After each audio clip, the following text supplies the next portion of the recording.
Hey everybody. So, if you are like me and ended up with 16 courses on your dashboard when semester 2 started, you might want to hide those. Let me show you how to do that. If you click right here, the courses button, and you click down on all courses, these are all of the courses that I'm associated with. It's a lot, but semester 2 only has the courses for this semester. So for students it only has 8 courses, and for teachers it has less than that.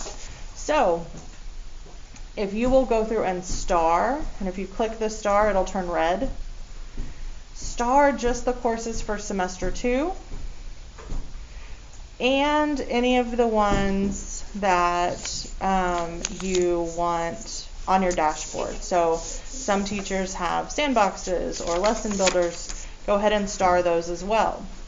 But that way, students, if you'll go through and start semester 2, 2020 to 2021, that way, when you go back to your dashboard, it only shows your starred courses. And so now, I only have 3 courses on my published, and then I have my sandbox courses down here. And students, you're just going to have the 8 courses that you're enrolled in right now. I hope this helps. Once again, you click courses, come down to all courses, and star the ones that you want to show up on your dashboard. You'll still be able to get to all the other ones. They're right here under all courses. But this way, you won't have them clogging up your dashboard.